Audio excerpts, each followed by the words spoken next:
नमस्कार। हरे कृष्ण। केमेन आছেন नदियाबासी?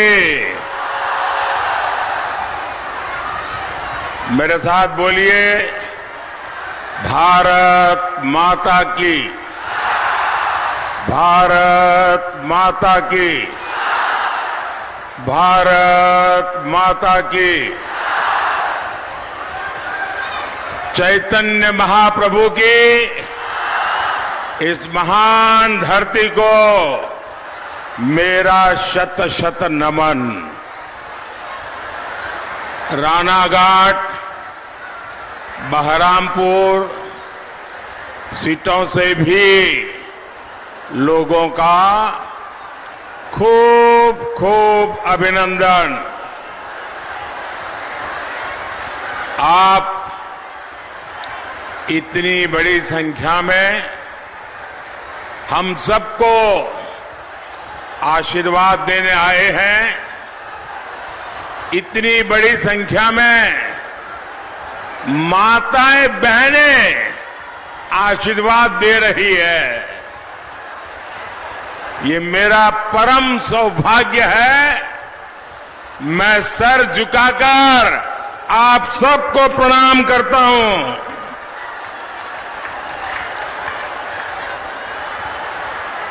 अभी मैं हेलीपैड से यहां आ रहा था। 2-2.5 किलोमीटर का पूरा रास्ता ऐसा रोड शो, ऐसा रोड शो, जितने लोग यहां हैं उससे 4 गुना लोग वहां रोड पर ये प्यार, ये आशीर्वाद, ये मेरे लिए बहुत बड़ी ऊर्जा है। भाइयों और बहनों, ये चुनाव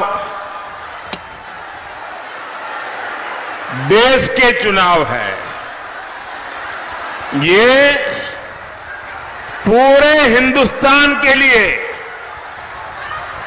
सरकार चुनने का अवसर है। देश में सरकार कौन बना सकता है?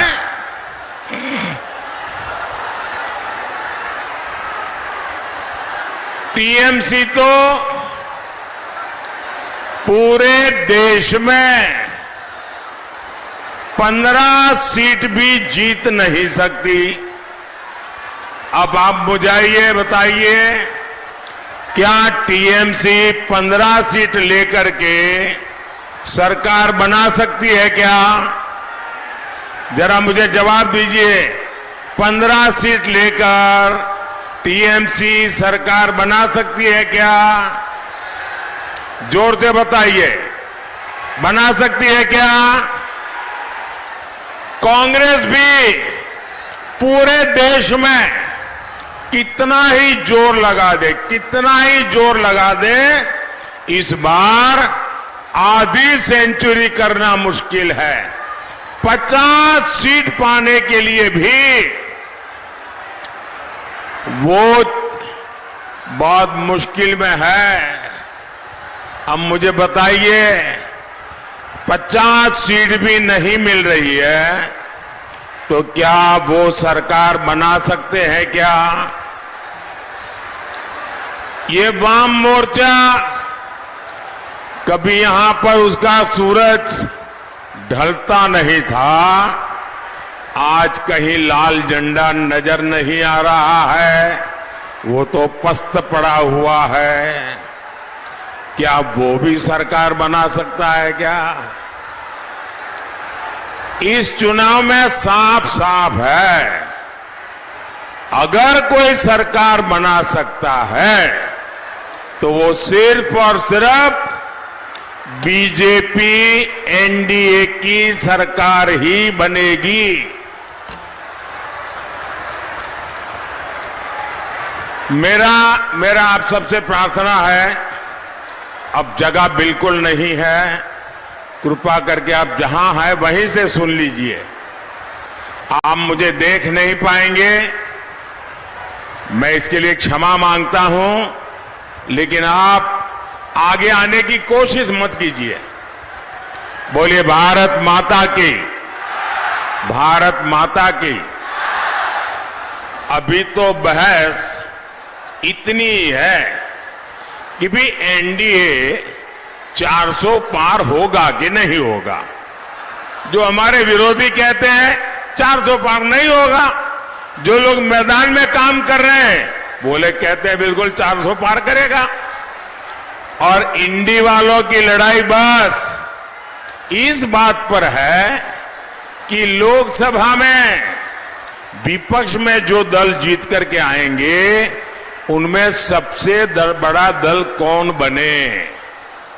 ये लोग इसी के लिए लड़ रहे हैं। फिर मोदी को किस लिए इतने ज्यादा एमपी चाहिए? भाइयों बहनों, मोदी को ज्यादा एमपी इसलिए चाहिए ताकि वो हर संसदीय क्षेत्र को आगे बढ़ा सके। आज देश में कनेक्टिविटी, इंफ्रास्ट्रक्चर, गांव, गरीब, किसान, महिलाओं से जुड़े कितने काम हो रहे हैं। अगर आपके यहां बीजेपी एनडीए के सांसद होंगे तो और तेजी से विकास होगा। बीजेपी एनडीए के सांसद अपनी मेहनत से अपने क्षेत्र में 5-5, 10-10 हजार करोड़ रुपए के प्रोजेक्ट ले जाते हैं। आप बीजेपी सांसदों को देखा होगा, पिछले 5 साल उन्होंने इतनी मेहनत की है, अपने क्षेत्र का इतना भी विकास किया है। अगर यहां से भी आप बीजेपी के सांसद चुनते हैं तो विकास में ताकत लगाता है, और अगर विरोधी चुनते हैं तो हाउस में हो हल्ला करने में टाइम बिगाड़ता है। साथियों, मैं जानता हूं टीएमसी, कांग्रेस, लेप के इंडी अलायंस पर भरोसा आप लोग खो चुके हैं। आप चाहते हैं यहां टीएमसी के तोलाबाजों और महिलाओं पर जुल्म करने वालों को कड़ी सजा मिले। जिस टीएमसी ने गरीब का राशन तक नहीं छोड़ा, उससे उम्मीद ही क्या की जा सकती है। इसलिए गांव हो या शहर, हर कोई एक ही बात कर रहा है। फिर एक बार आप जरा बोलेंगे तो शायद मैं समझूंगा कि मेरा हिंदी आप समझ सकते हैं कि नहीं सकते हैं। फिर एक बार, फिर एक बार, फिर एक बार, आभार एक बार, आभार एक बार। मैं कृष्णानगर को, राणाघाट को, बहरामपुर को गारंटी देता हूं, जिन जिन को टीएमसी ने लूटा है उनका हिसाब किया जाएगा। इतना ही नहीं, जहां कानून के हिसाब से संभव हुआ वहां पीड़ितों को उनका पैसा लौटाया जाएगा। ये मोदी गारंटी। साथियों, मुझे यहां के मेरे साथी बता रहे थे कि पहले यहां कितनी फैक्ट्रियां हुआ करती थी। एक समय पूरा बंगाल इंडस्ट्री के मामले में कितना आगे था, लेकिन कांग्रेस, लेप और फिर टीएमसी ने सारे उद्योगों को बर्बाद कर दिया। लाल झंडे वाले ताले लगाते रहते थे। यहां तोलाबाजी हो, दंगे हो, वहां कौन आएगा, कौन निवेश करेगा? भाइयों और बहनों, टीएमसी, कांग्रेस, लेप का इंडी अलायंस सिर्फ एक ही काम जानता, और वो काम है अपीजमेंट, तुष्टीकरण, वोट बैंक की राजनीति। आप जानते हैं कि कांग्रेस ने देश का विभाजन धर्म के आधार पर किया। इसमें उन हिंदुओं, सिखों, बौद्ध, जैन, पारसी, ईसाई, इन सब का क्या दोष था जो बॉर्डर के उस पार रह गए? ऐसे साथियों का ध्यान रखने की गारंटी देश के विभाजन के समय दी गई थी, लेकिन आजादी के बाद इस बात को भुला दिया गया। मैं यहां भी जब मातुआ समुदाय के लोगों से मिलता हूं तो हमारे मतुआ के समाज के लोग उनकी पीड़ा मुझे बताते हैं, वो मुझे सुनकर के बड़ा दर्द होता है। ऐसे हर व्यक्ति की पीड़ा दूर करने के लिए ही हमारी सरकार ने मतुआ समाज जैसे सभी बंधुओं को न्याय दिलाने के लिए सीएए लाने का साहस किया, लेकिन टीएमसी इसका सबसे ज्यादा विरोध कर रही है। लोगों को उम्मीद थी कि टीएमसी इसका सबसे ज्यादा समर्थन करेगी, लेकिन टीएमसी के लिए वोट बैंक की राजनीति सर्वोपरि है।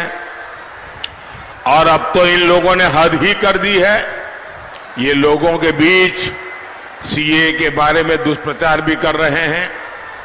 टीएमसी को किसी पीड़ित हिंदू को अधिकार मिलने से एलर्जी है, लेकिन टीएमसी को यह पता होना चाहिए कि वो सीए को लागू होने से रोक नहीं सकती। और मैं सीए के माध्यम से भारत की नागरिकता मांग रहे हर व्यक्ति को आज विश्वास दिलाता हूं, उन्हें उनका हक मिलकर रहेगा, उन्हें हर सरकारी योजना का लाभ मिल करके रहेगा, और ये मोदी की गारंटी है। साथियों, पश्चिम बंगाल का इतिहास देश को दिशा देने वाला रहा। यहां राजा कृष्णचंद्र जी ने, उनका सुशासन, उनकी भारत भक्ति की विरासत है, जिन्होंने हमारी आस्था, हमारी संस्कृति को बचाने के लिए काम किया, यहां के विकास के लिए अपना बहुत कुछ दान कर दिया। लेकिन टीएमसी वाले ऐसी विरासत को ही बदनाम करने में जुटे हैं। आज देखिए, देश के इतिहास में शायद ही ऐसी कोई सरकार रही जिसको आए दिन कोर्ट को याद दिलाना पड़ता है कि उसकी ड्यूटी क्या है। टीएमसी सरकार ऐसा कोई काम करती नहीं जो संविधान और कानून के मुताबिक हो, जो लोकतंत्र के मुताबिक हो। इसका एक बहुत बड़ा उदाहरण संदेश खाली है। संदेश खाली में क्या चल रहा है, ये टीएमसी के टॉप लीडर्स को पहले से पता था, लेकिन संदेश खाली बहनों से ज्यादा वो अत्याचारी इनके काम का था। देखिए कैसे कैसे हथियार, कैसे कैसे सामान मिल रहे हैं। क्या ये गोला बारूद, ये बम बंदूक गणतंत्र को मजबूत करने के लिए था क्या? साथियों, कल मैं जब बंगाल पहुंचा था तो मुझे कई एक्स सर्विसमैन मिलने आए थे। उन्होंने मुझे वन रैंक वन पेंशन के लिए बहुत धन्यवाद दिया। वो इतने भाव विभोर थे कि हमारा 40 साल पुराना वन रैंक वन पेंशन का मामला आपने सुलझा दिया, और लाखों करोड़ रुपया ये हमारे एक्स सर्विसमैन को हमने पहुंचाए। जिन लोगों ने राष्ट्र की सेवा के लिए अपने पूरे जीवन काम किया, आज बंगाल में उनका शोषण हो रहा है। इन लोगों ने कल मुझसे इस बारे में विस्तार से बात की है। आज मैं इस मंच से हमारे एक्स सर्विसमैन, जिनको बंगाल की धरती पर टीएमसी सरकार लगातार अन्याय करती है, मैं उनको विश्वास दिलाता हूं कि बंगाल की भारतीय जनता पार्टी आपके साथ खड़ी रहेगी, और आपकी मुसीबतों को दूर करने के लिए मेरे तीसरे टर्म में भारत सरकार हर कानूनी काम में आपकी मदद करेगी। ये मैं सभी एक्स सर्विसमैन को विश्वास दिलाता हूं। भारतीय जनता पार्टी और हमारी सरकार ऐसे हर एक्स सर्विसमैन की पूरी मदद करेगी। भाइयों और बहनों, मोदी गरीब, दलित, आदिवासी और महिलाओं को सशक्त करने में जुटा है। मोदी आज आपको पक्का घर दे रहा है। मोदी ने आपको मुफ्त राशन दिया है, नल से जल की सुविधा दी है। ऐसी हर योजना से हमारी बहनों को बहुत सुविधा हुई है। अब मोदी आपके लिए एक और बहुत बड़ी योजना लेकर आया है। आपके घर का बिजली का बिल 0 हो, इसके लिए पीएम सूर्यघर मुफ्त बिजली योजना मैंने शुरू की है। आपको सरकार आपके घर के छत पर सोलर पैनल देने के लिए मदद देगी और अगर जरूरत से ज्यादा बिजली पैदा हुई तो आप उसको बेच सकेंगे, सरकार उसको खरीद लेगी। साथियों, यहां बहुत बड़ी संख्या में सेल्फ हेल्प ग्रुप से जुड़ी बहनें भी हैं। मोदी सरकार के 10 साल में पूरे देश में 10 करोड़ महिलाएं सेल्फ हेल्प ग्रुप से जुड़ी है। ये देश में बहुत बड़ी क्रांति हुई है। मोदी ने इन 10 करोड़ महिलाओं को बिना बैंक गारंटी 8.5 लाख करोड़ रुपए, ये बहनों को 8.5 लाख करोड़ रुपए, उससे भी ज्यादा रुपयों की मदद की है।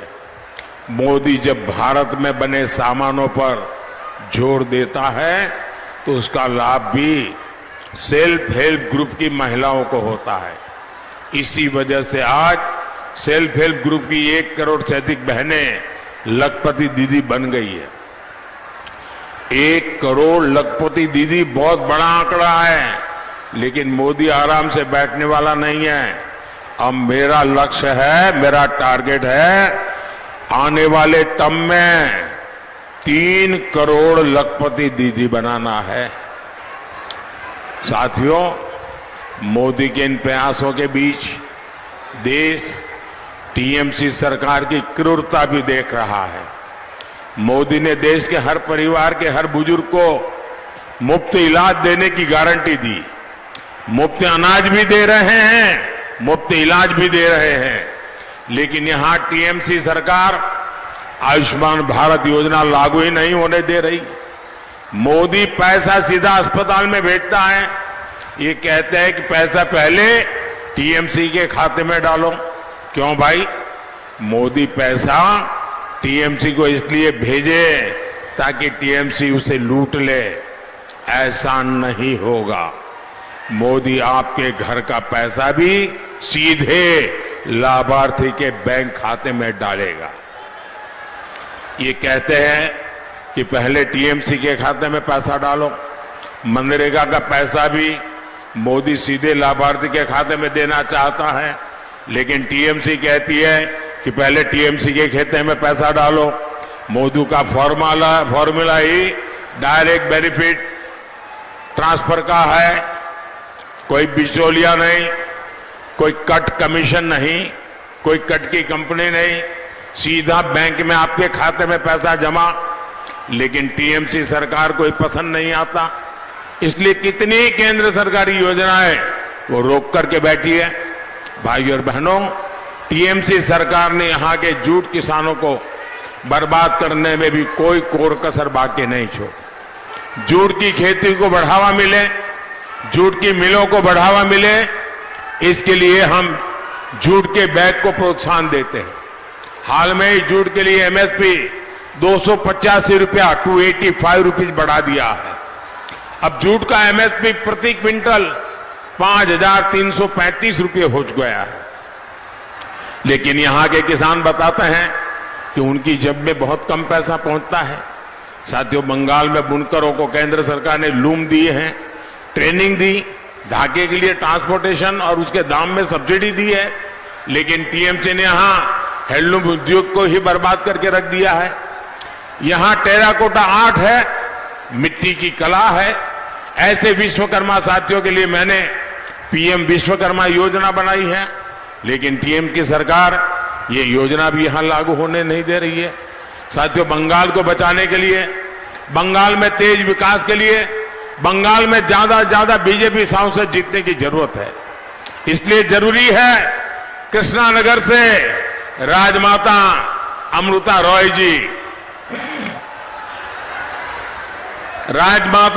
रॉय जी, रानाघाट से हमारे साथी जगन्नाथ सरकार जी, बहरामपुर से निर्मल कुमार साहा जी, उनको आप भारी मतों से विजयी बना करके संसद में भेजिए। इनको मिलने वाला हर वोट आप कमल पे बटन दबाएंगे, वो वोट सीधा मोदी के खाते में जाएगा। मोदी मजबूत होगा तो बंगाल को भी मजबूत करेगा, आपको भी मजबूत करेगा। आइए घर घर जाइए और घर घर जाके कहिएगा मोदी जी आए थे और मोदी जी ने आप सबको नमस्कार कहा है। बोलिए भारत माता की, भारत माता की, भारत माता की। बहुत बहुत धन्यवाद।